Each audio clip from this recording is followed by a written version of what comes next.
Kongres Współpracy Transgranicznej Lublin 2022. Bezpieczeństwo i solidarność. Coroczne spotkanie praktyków współpracy transgranicznej z Unii Europejskiej i Partnerstwa Wschodniego. 3 dni paneli, spotkań i debat liderów samorządowych, organizacji pozarządowych i ekspertów z całej Europy. Forum partnerów. Giełda grantodawców. Wizyty studyjne, warsztaty, koncerty i spektakle. Na żywo i online. Lublin, 5-7 października 2022. Zarejestruj się bezpłatnie na stronie kongres.lublin.eu. Proszę Państwa, w imieniu winners and on behalf of the organizers of the Congress, zaszczyt I'm privileged to zakład zamykający pronounce the closing, announce the closing lecture. Rosji na Ukrainie. Russia attack on Ukraine and the international order, delivered by Professor Daniel Rotfeld, representing Polish Institute for International Affairs, up until 1999, related to or affiliated with Polish Institute of International Affairs. In 1989-2002, a director of Stockholm Institute for Research on Peace, Minister of Foreign Affairs in 2005, member of many international working groups to develop new NATO strategy and other institutions, co-head of Polish-Russian Committee for Difficult Affairs, working at Artes Liberales, Dr. Honoris Causa at Maria Curie Skłodowska University, huge political authority, otwartym sercem. person with open heart and huge horizons. We are happy to have you here. We are honored to have you here. Please take the floor.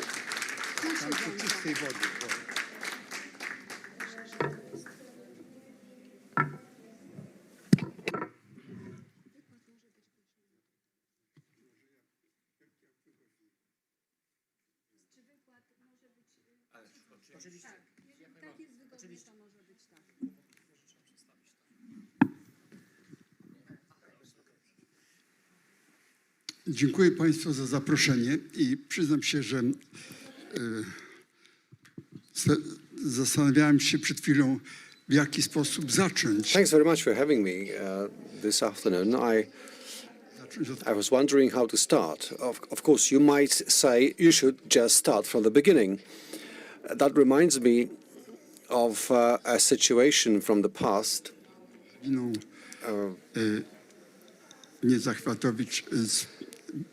There was a lady, I can't recall the name, sorry. She was a deputy speaker of the Polish parliament, and she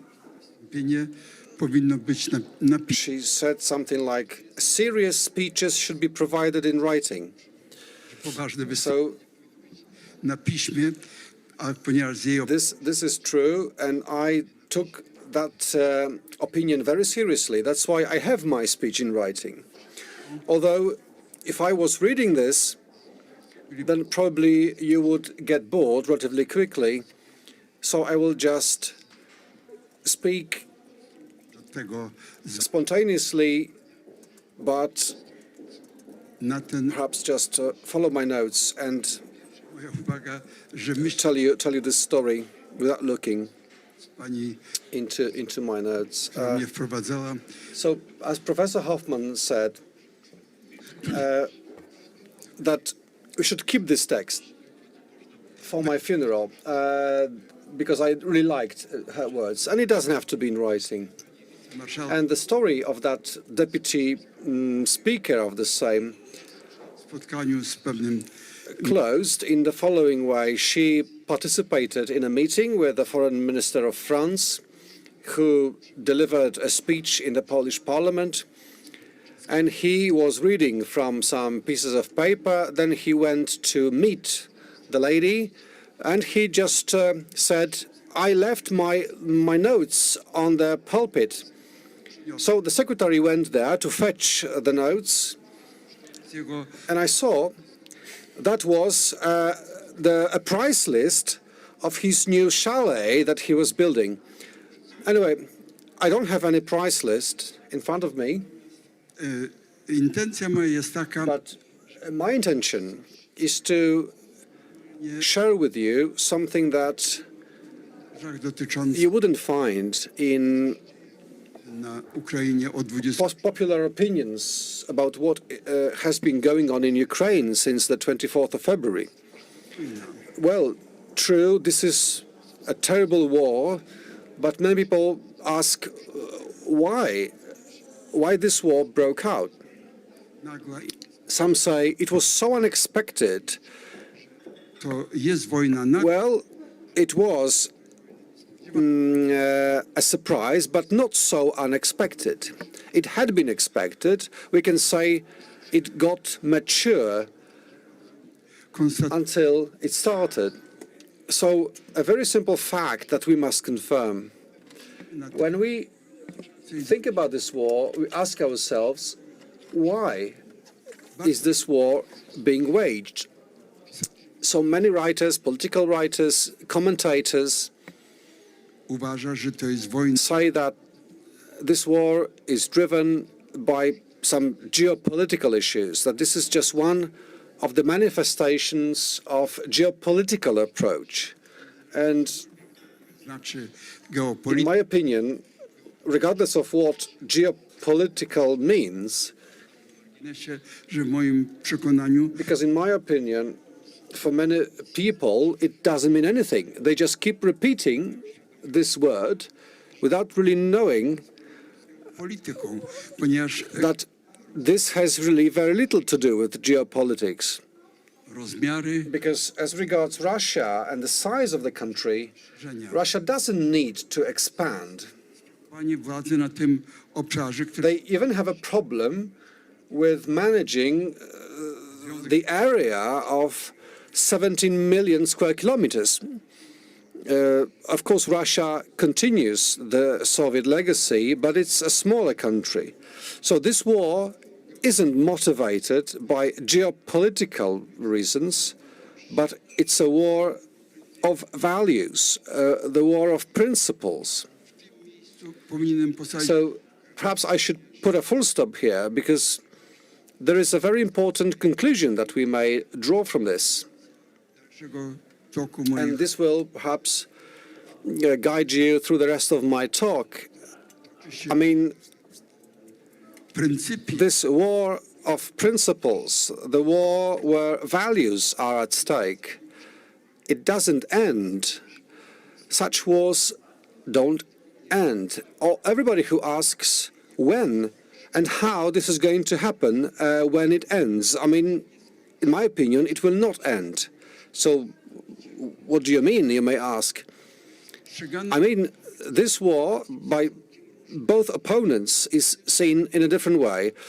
If it was just a war about land, about resources, then we might say, well, this kind of war negocjować you can finish by negotiating peace. And it's relatively easy to decide when do we set the borderline between our interests te ewentualne zagrożenia i bezpieczeństwo. and where do we separate threat from safety. Rzecz w tym, But here the point is that values is something you cannot negotiate. You can't just argue about the degree of dignity or the level of sovereignty, of freedom we can have. This is something non-negotiable. Therefore, if this is a war waged for values, this might end one day in history, as we will be looking back at it. ależ nigdy We live in times where many wars start, but they never end. Just to give you an example, autorytarnych, and I'm not talking about despotic countries or totalitarian countries, just an example of a democratic state. demokracja jest osadzona i który And its democracy wzorem demokracji. is, in a sense, a model for many countries. I mean, the United Kingdom. w Irlandii Północnej. The war in Northern Ireland, despite many attempts and many outstanding people Wojna się putting their heads together to close this war keeps coming back. Then there is a period of peace, but the war, let's take the war between India and Pakistan, 70 years of conflict. ktoś mógłby sądzić, Well, some say it's all about Kashmir, but Kashmir is just a reason to fight, że nie, because India żeby believe that there's no reason first for Pakistan and Bangladesh get separated for religious reasons, but they did separate. momentu, kiedy ta pierwsza wojna była między nimi prowadzona, And since the first war, there have been 5 more wars, all about the same cause. się When India, o nierozprzestrzenianiu broni termojądrowej, when there was the Treaty of Non-Dissemination of Nuclear War, the NPT Treaty, Non-Proliferation, Indie należały do well, India was among those states, very few actually states, które 3 to be precise. egzystencjalne They said that for the reasons of existence, they would not sign the treaty egzystencjalne zagrożenie because they are threatened broni jądrowej and they cannot rule out po to, żeby jej that they would need nuclear weapons just to prevent a very serious threat. So India refused to sign the treaty, w tym Pakistan też nie and Pakistan also refused to do so. So when India was making nuclear weapons, Pakistan was doing the same. Israel is another case. Israel is waging war against stania państwa. Palestinians. This war really started when Israel was born. And Broni jądrowej. Israel denies having nuclear weapons.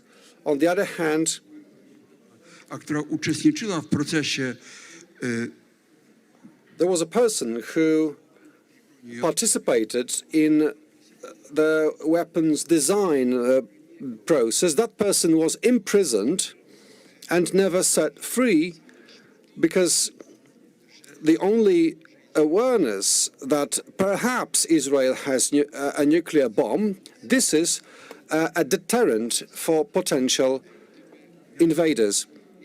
się stać przedmiotem napaści ze strony Zjednoczonych. Just in case Israel is invaded by a coalition of Arab states. But these states are no longer united. Palestinians will never have similar weapons at their disposal, but still, Włączyły się w to najwybitniejsze umysły although very powerful minds from all over the world, from Europe, United States, let's just remind you of the Oslo process. przyznane Nagrody Nobla. Some people even got Nobel Prizes for this peaceful process, but still Wybuchu wojny the conflict is still there, erupting every now and again. jak ktoś miałby wątpliwości, So if you have doubts as to whether these similarities are justified,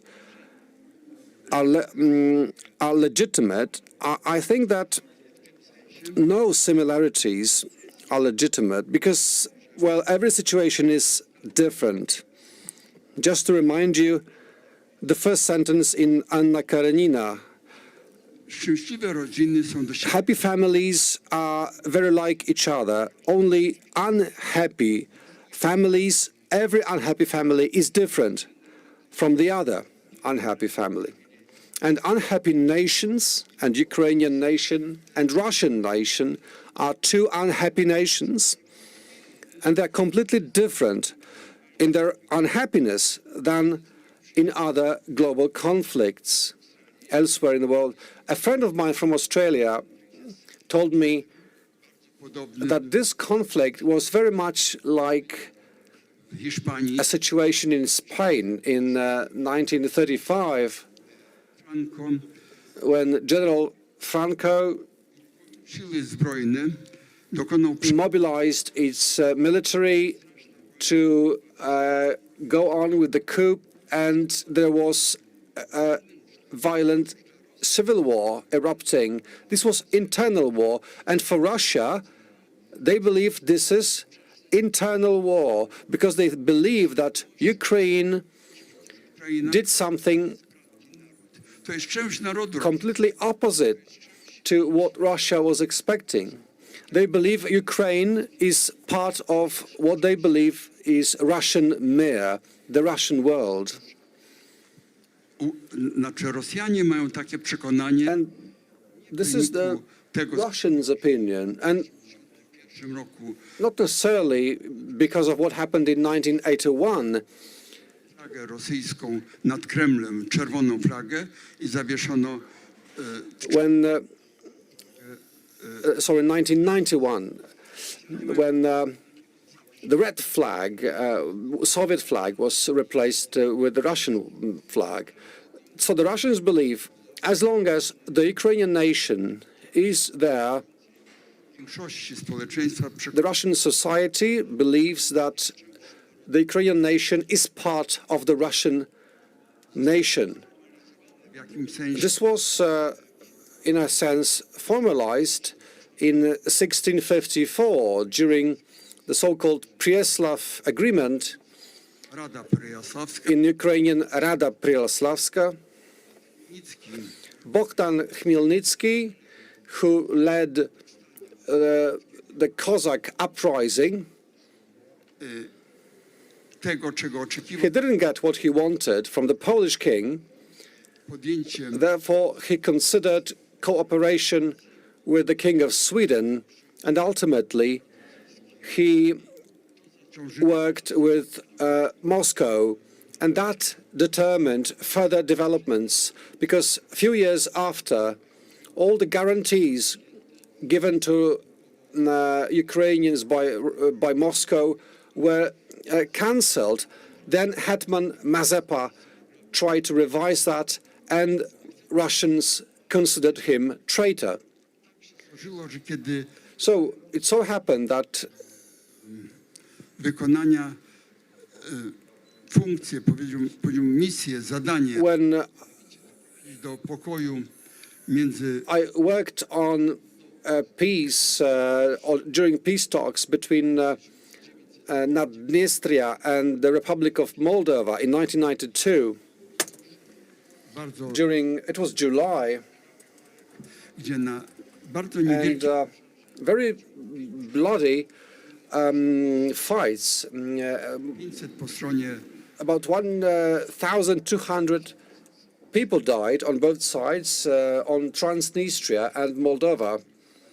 And I was tasked with chairing peaceful talks, at least politically kiedy zastanawiam się, motivated. So when I sometimes tend to wonder if I succeeded in anything in life, that is the case where I believe I succeeded. And it was because I had never nagłaśniane jako wzór do naśladowania. tried to make this, add some kind of hype to this case, and Pominę I refused to do that for many reasons that I'm not going to discuss now, but I'm telling you that story because I was trying to get understanding of all the neighbors of Transnistria and Moldova. I mean, Ukraine, Romania, President Iliescu, President Kravchuk, ukraińskiej i oczywiście z Rosyjską and Federacją. of course of the Russian Federation led by Boris Yeltsin.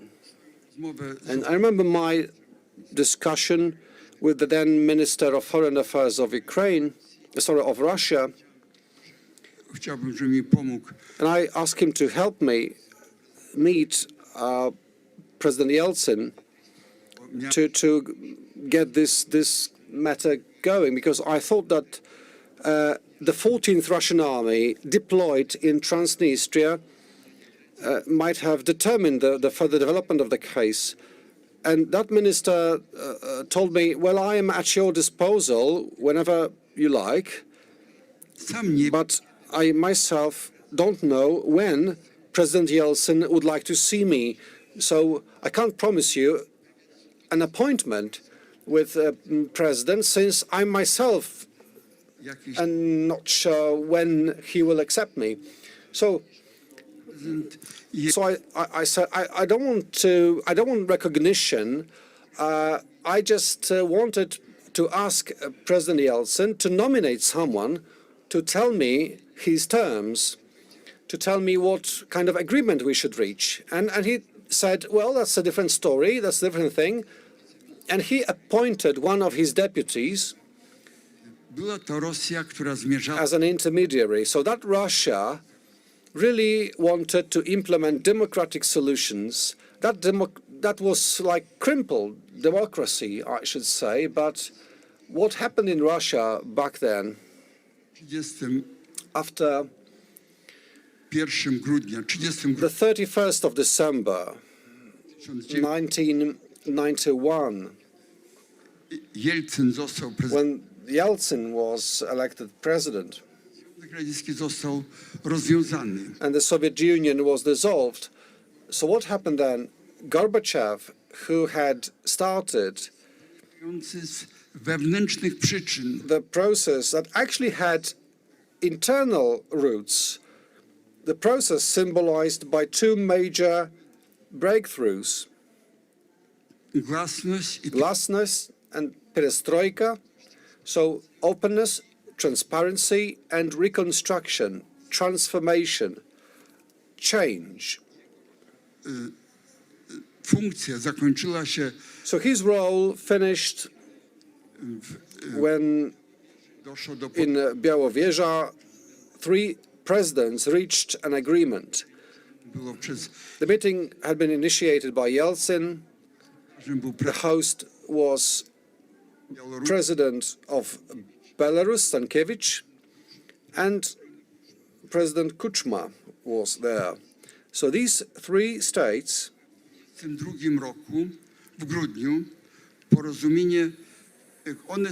signed an agreement as former members of the Soviet bloc.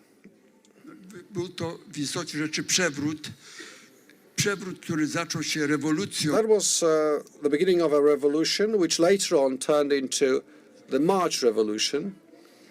And it was 1922, after October Revolution,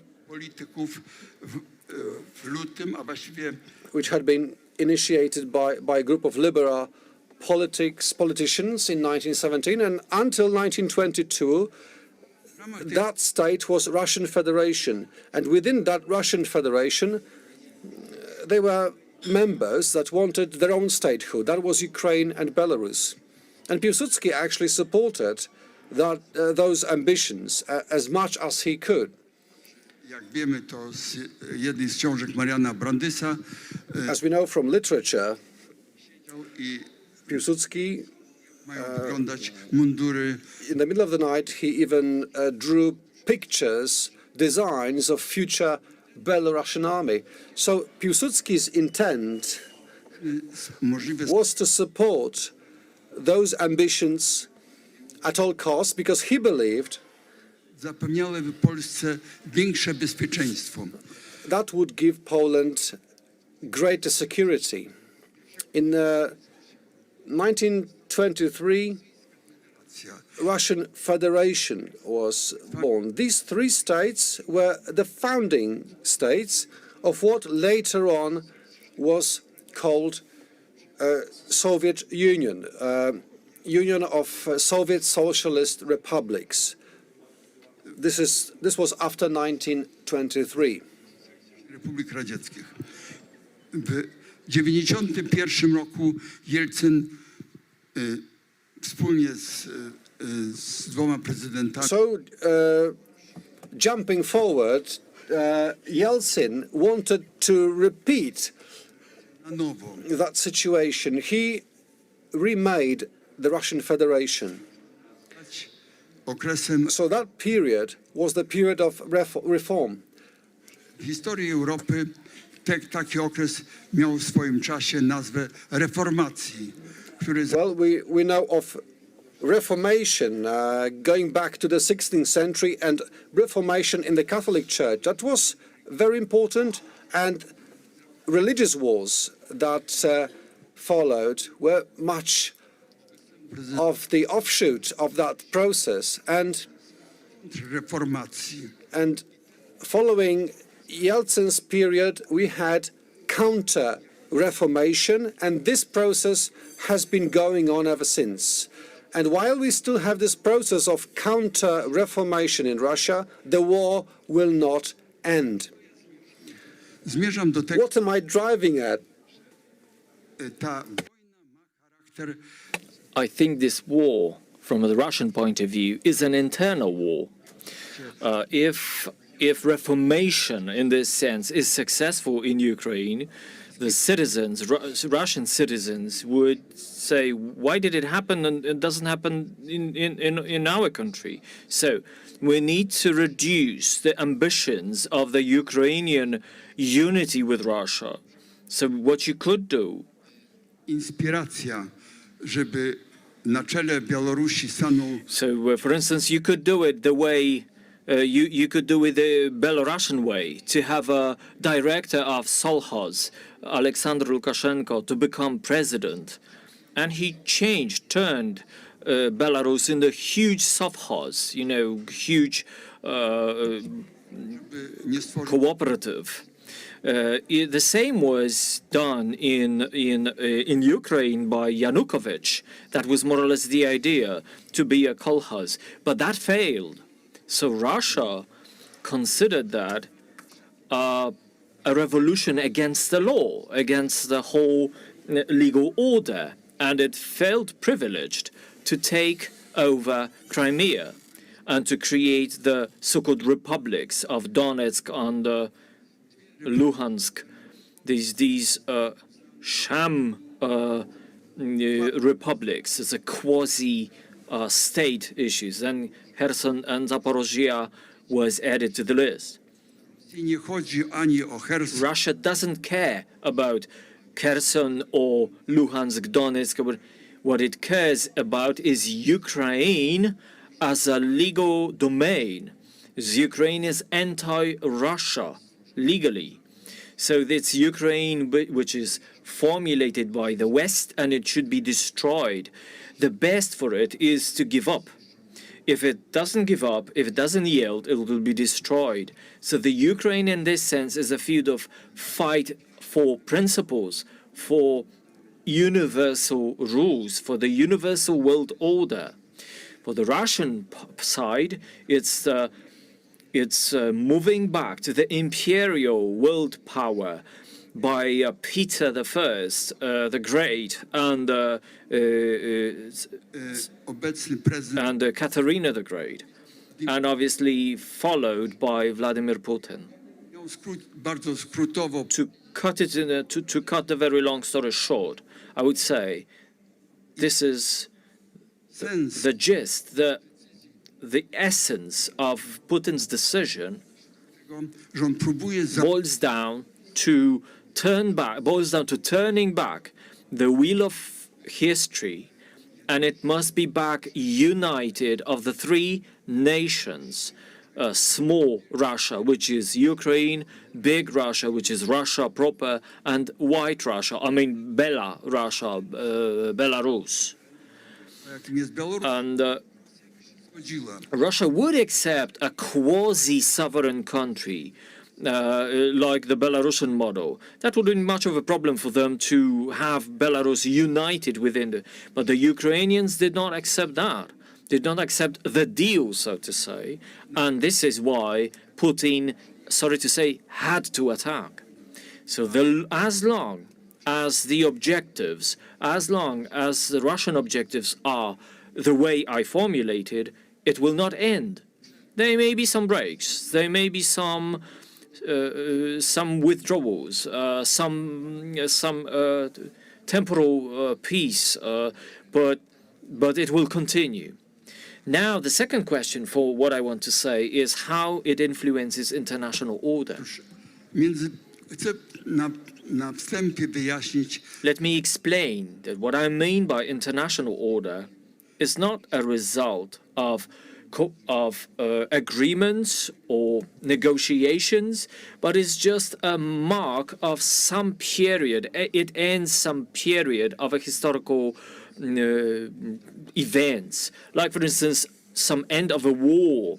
Like, okay, in 1948 we have the Osnabrück peace treaty and Osnabrück and Münster, two agreements that was the foundation, the building block, podejścia do the organizacji. foundation for organizing, understanding the European space and the European communities. Taki So the universalist model was done away with, where the international order relied on duchies, on monarchies, on churches, on cities. That was, as in a way, wiped away. jedynymi podmiotami, And the only subjects, the only entities that were policymakers were states. States made of three elements: territory, population, and effective work systems. It wouldn't have to be legal work, it wouldn't have to be legal economy, but we can have either by a matter of fact or by a matter of legal regulation. jakkolwiek ta władza jest realizowana w sposób However the authority is realized, whether it's in agreement with international law or not, and it's against some political order in agreements. It doesn't matter much. I mean, those three elements are there. There have been a number of such agreements, like the Peace of Vienna after the Napoleonic campaign. And we know we are coming back to this conception. Some of the people come to this conception of a mixture of empires, maybe not on the European scale, but on the world global scale, like the US, China, co do innych. and others. Maybe a problem whether Russia should be on the list. Russia obviously believes it's undisputable that it's the center of it's a member of the Security Council of the UN. So any big empire, five big empires, are the rulers of the world. Wszystkie one w wyniku rozwoju And because of their development, because of maybe political but technological development, developed nuclear weapons. So we would need to reduce those global Stany Zjednoczone empires like China plus US, or maybe three like China plus US and Russia, or maybe it could be four like China, US, Russia, and European Union. przynajmniej jedno z tych państw Europy At least one of these European countries, France, has a nuclear weapon at its disposal. In my opinion, in my idea, there will be no pathway towards that way of thinking. I mean, that's not the way for the future. That's not a trajectory to follow. There's no back to imperialism in this sense.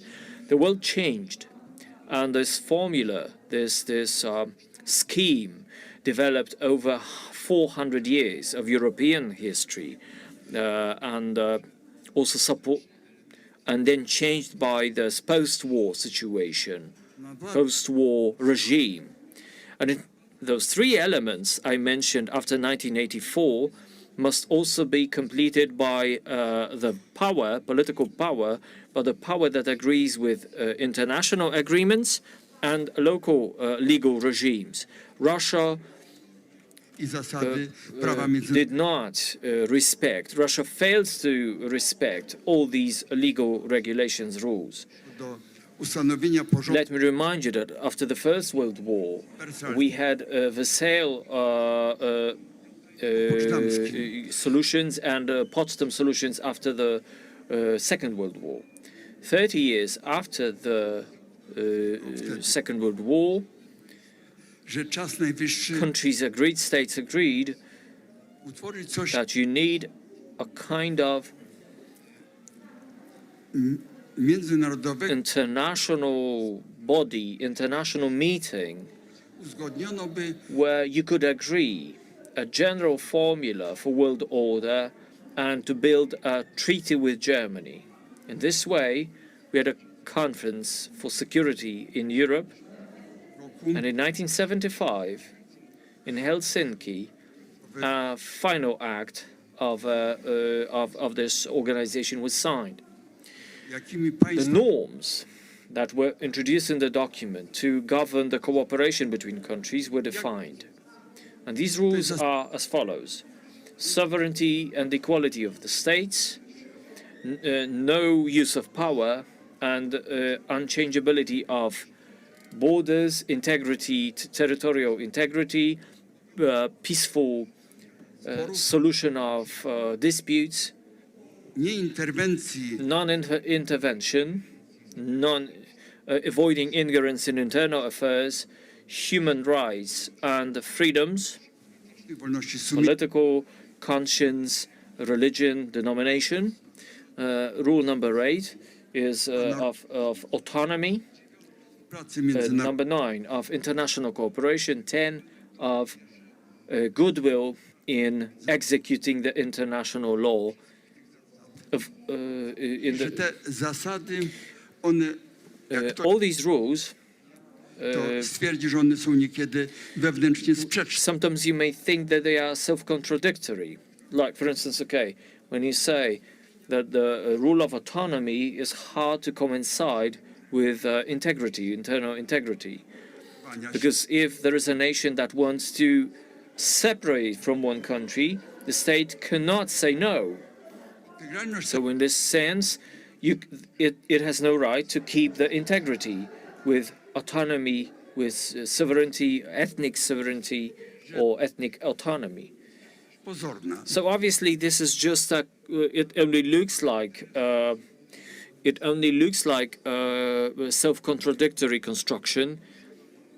It's obvious that the Helsinki Agreement in 1975 I uznano za akt, and used as a quasi-legal act, że, as a quasi-legal norm, a quasi-binding norm.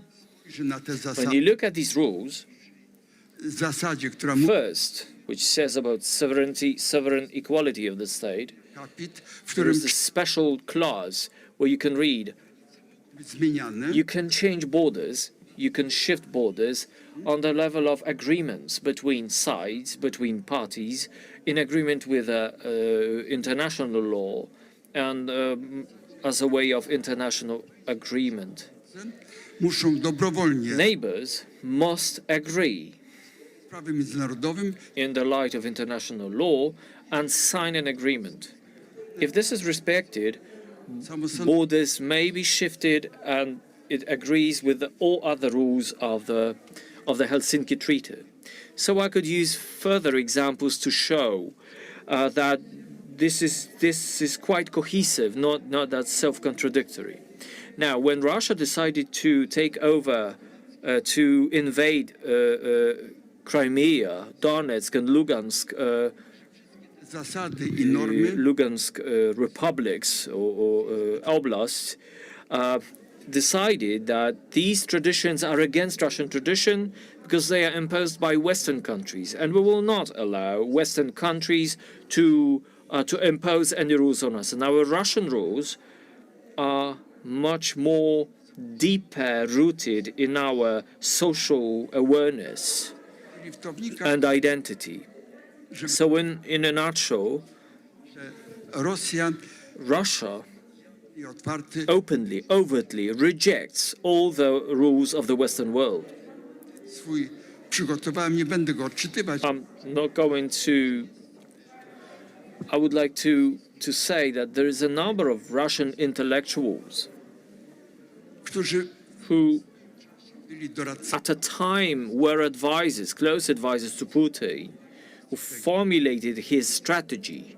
Bliskim jego One of his close collaborators Paweł was Gleb Pawłowski, who once said, Russia, if it's to keep its form, will not be a democratic country, not be a democratic state. And he wrote a book on that when Crimea was invaded and he left the Kremlin. są dla mnie Another collaborator, and the relation between him and Putin are not very clear. And his name is, intelektualista rosyjski, intellectual is nazywa się Władysław Surkow. Władysław Więc w Surkov. swoim wykładzie na forum Rosyjskiej Akademii Nauk In one of his speeches, ideologiczny doradca his Putina ideological supporter or maybe advisor, advisor to Putin, he said that New Russia did not occur ex nihilo. The new edifice of Russian democracy is built, let me quote, on the historical foundation of national statehood. Russian culture is holistic and intuitive and not pragmatic and based on rationalism and analytical approach, kultury zachodniej. which is typical of Western countries and cultures. In Russian political culture, synthesis takes over on analysis, Przepraszam bardzo. intuition, Nad idealism over pragmatism, intuition over reason, and generality over particularity. wnikną w to When you read this, when you follow this, you will be able to see that the solution that Russia is likely to adopt as something addressing the Russian point of view racjonalne does not have to be rational, which means irrational, if it's based on intuition and not on a matter of fact, Więc ja and not on negotiation. So let me be back to my initial thesis. The Ukrainian war, the Russian war in Ukraine will last until the very last day of the Russian regime.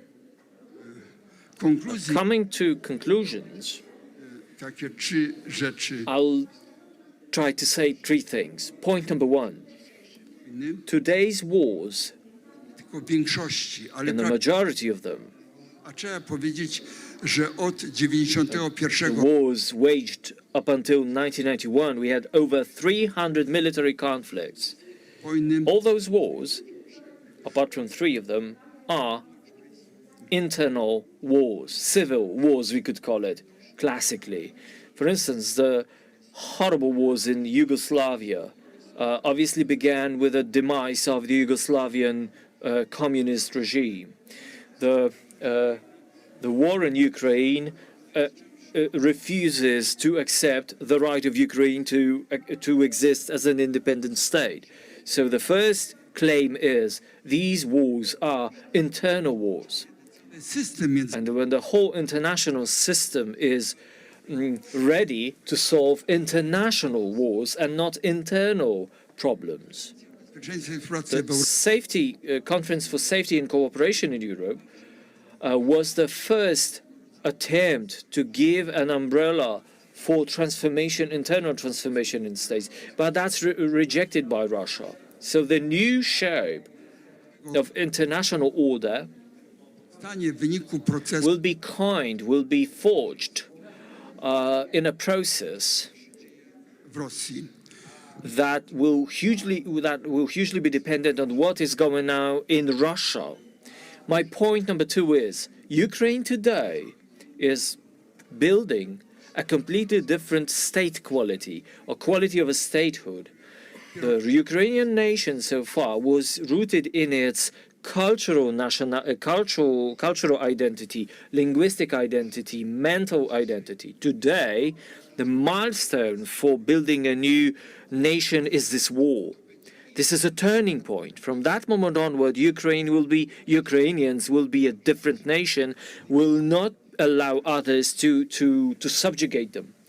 Ukraine, in this sense, Ukrainian resistance, Ukrainian war is European resistance, and our support of Poland and other nations and countries is crucial. If they lose, we lose. Europe loses.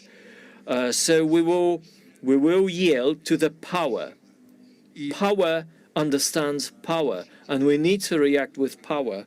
You can see it clearly. We can see it in a relatively well-balanced way. If we follow the British and the American policy, Germans, Poland, we all help, but this help is proportionate, it's not unqualified, it's not unjustified.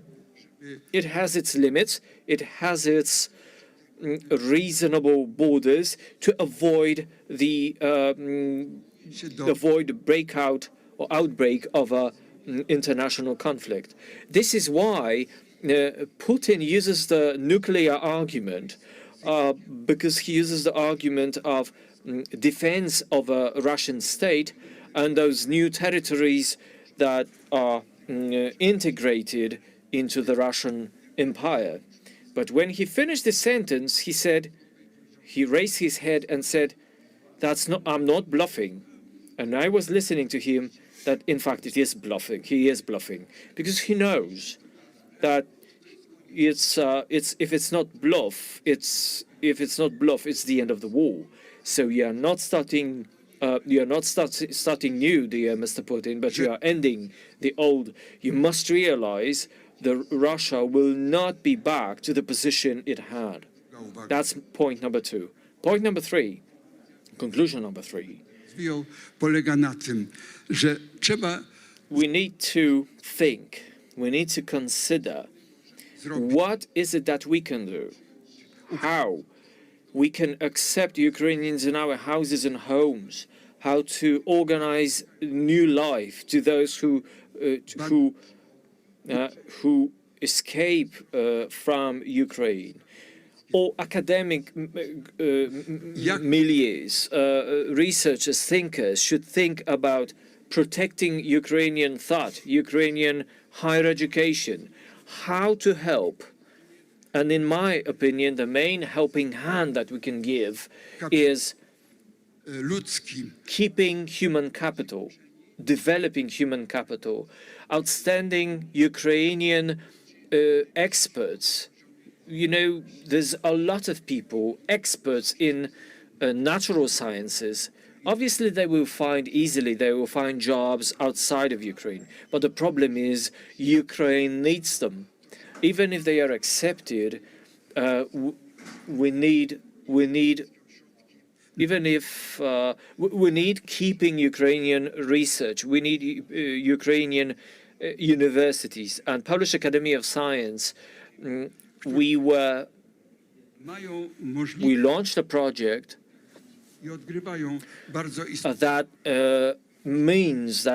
that intends to make Ukrainian research survive.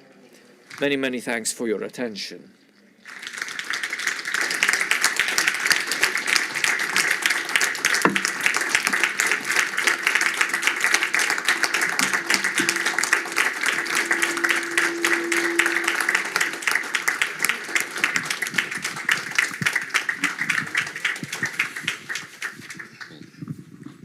Panie profesorze, Professor, dziękujemy. many, many thanks for your reflections, for your insight.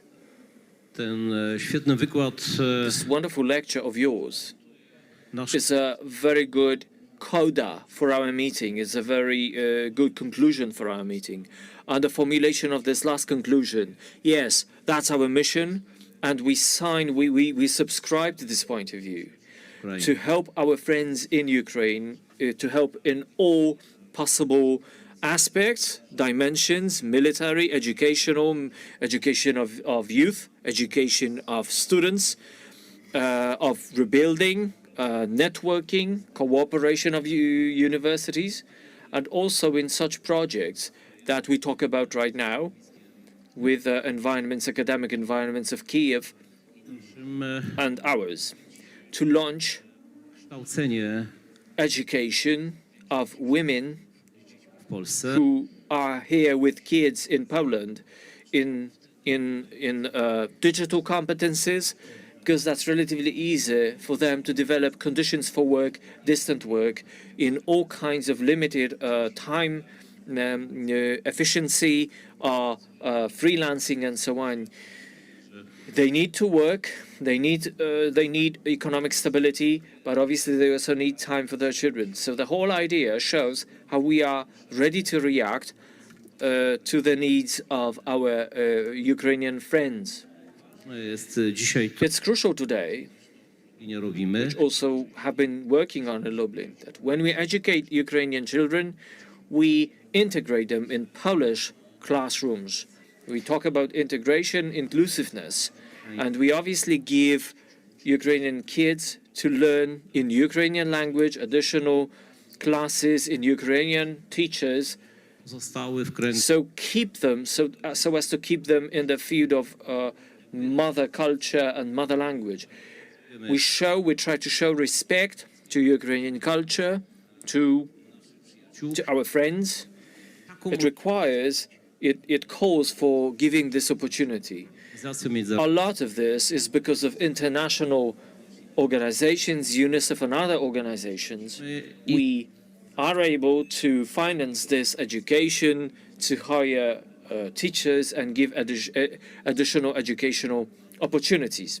We've been talking about many topics. We have been cooperating, Lublin cooperated with a lot of Ukrainian, actually 10 Ukrainian cities or towns, partner cities. We are cooperating on thousands of projects. Maybe Lublin is very well on a very good position to understand the needs, and in a way on a position to offer good ways to help. We don't want to impose our help. We don't want to impose solutions that do not have to be optimal for particular cities or environments. So the talks we had with all representatives of local authorities, we know we have to be a very hybrid, modified, mosaic way of help, depending on the needs defined by our partners. But we are determined, and actually the Polish state is determined, irrespective of what's going on outside of Poland. But in Poland, we are united in this thing, in this matter. Nawiasem mówiąc, sformułowane By the way, those conclusions formulated by Professor Rotfeld zagrożenie show the danger, the risk. Zapewne It shows that if not for the US, we wouldn't be where we are. We wouldn't be in a relatively optimistic situation. And it turned out that European thinking is not ready to handle the Russian risk and the geopolitical thinking that represented by the US. And we were perhaps lucky to have the president, gdzieś może opatrzność też not the former president, but the present president of the US.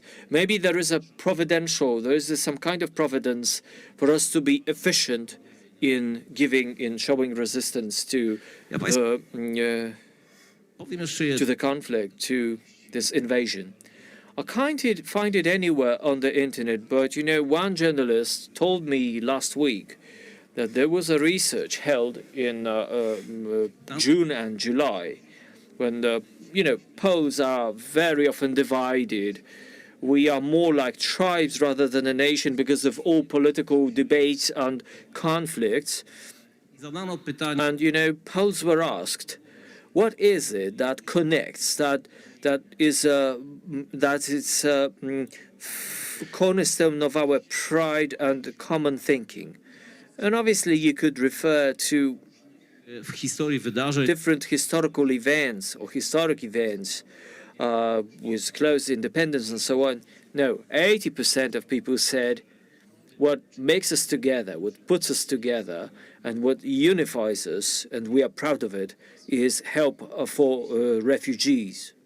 wartość If the value of if this is the values we build on, solidarity, and it's cementing us as a nation, as a community, we cannot lose it. Many, many thanks once again for the lecture by Professor Rotfeld, and many, many thanks for all the panelists who came here to Lublin and who participated in our Congress and who are our guests. We promise to continue our talks and also very, very concrete projects. And we can also promise to each other here to be as effective as we can to extrapolate what we have been talking about onto concrete actions, measures, and that our governments will help. So once again, thank you for participation, and of course, feel invited to our Congress next year. Dziękujemy, panie prezydencie. Thank you very much, Mr. Mayor. Thank you very much for Organizacyjnego. and To było. let me also. Okay, so this was 11th Congress. So at the beginning, we say we would like to. We wish you that intellectual adventure. I think this year this was also true. This was an intellectual adventure for you. We always, the formula and the final formula, perhaps this was one of the most fascinating lectures over those 11 years. Our Congress was 3 days of tens of discussion, debates, panels, important topics. And let me maybe underline 3 things. Day number 1 was talks about Ukraine, but also talks about rebuilding Ukraine. Today, we need to think about rebuilding Ukraine. And today, everyone emphasizes that Ukraine, after the war, must be a different country, must be a different state. What Professor Rotfeld emphasized, a lot of people are coming back to Ukraine, and I'm fascinated by research by Ukrainian sociologists who said that the level of stress of Ukrainian women who live here in Lublin is much higher, in Poland, is much higher than that of soldiers fighting at the front. Perhaps my note number 2 is you can see that the stand-up behind us is also in Ukrainian. It's our first Congress where the third Congress language is Ukrainian. Last year,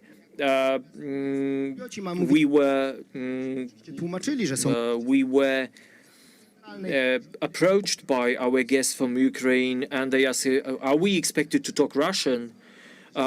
So we realized that this year we have to move to Ukrainian as a conference language. We will be during one of the panels today. This was an appeal expressed that we'll be happy to have Belarusian language as well. Obviously, listening to Professor Rotfeld, and I think everyone signed one idea, wrote down idea. Values are non-negotiable. We wouldn't think for a better motto to sign up to conclude this motto. Thank you very much for having for being here, and we are waiting for you for coming in next Congress. We started our adventure 11 years ago. We started with a dramatic talk with mayors of cities and towns. Some of them could be here with us. Some weren't able because only 30 days were without bombardments or shelling, were not able to leave their inhabitants. We have our rectors who say we will try our best to keep the infrastructure going. And we finally finished with this reflection from Professor, by Minister, by Rotfeld, talking about very difficult stuff, difficult issues, talking about things which are impossible, but somehow we managed to make possible. W sposób uda nam się wszystkim zareagować na to. Weren't able. You know, it's still a surprise to me that we reacted so well to the crisis. It was an extraordinary Congress. When preparing it, Nie wiem, jak to powiedzieć. don't know how to say this, but we were dealing with, at the same time, dealing with lorries with humanitarian help. We were buying Ukrainian books and we were sending Polish books. We Pomoc. thought about all kind of help. Bardzo, bardzo And podziękować. today, I would like to help and say, please come here. I mean, members of the organization staff of the committee, preparing, and also those employees of the city office and Chodźcie. everyone. Nazwisku. I may mention you by names, but no problem. But please, just feel free to come here. Evelina, Marta, Marta osobą, która naprawdę was the person who zespół kongresu, która put the whole Congress group. Natalia Górkowska, Ewelina Graban, Martyna. Maryna, ktoś jest autorem tych wszystkich. There is always an author. There are always authors like Roman. Nie wyciągnąć. Come here. Paulina. No, tak jest. Don't hesitate. Kto jeszcze? Kogo jeszcze? Andrzej Skórski, Artur. zapraszamy. Andrzej, Artur, Joanna. Chodź do nas. Słuchajcie, to są ludzie, którzy na These are the people dzień robili who, you know, they do it by day, by night. They do it in all conditions possible. Dziękujmy im wielkimi brawami. So please give them huge applause.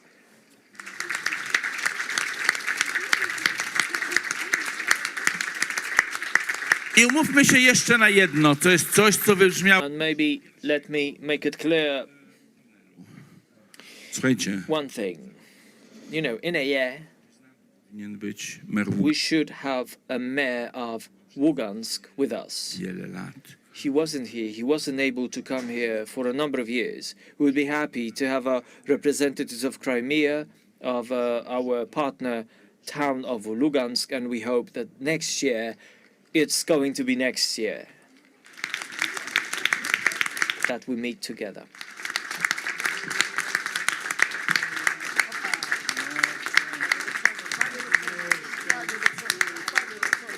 Nie dostaniesz.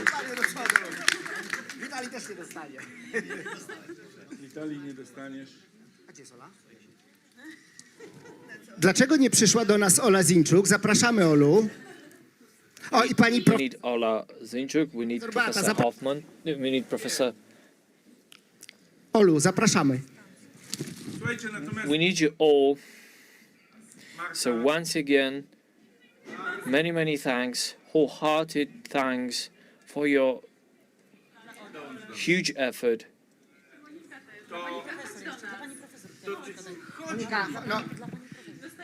to naprawdę tysiące godzin, to naprawdę trudne. Thousands of hours of hard work, which we are absolutely grateful to you on the part of Mr. Mayor, the whole city. So please feel invited for our Congress next year. We will see when it happens, but it's for sure it's going to happen next year.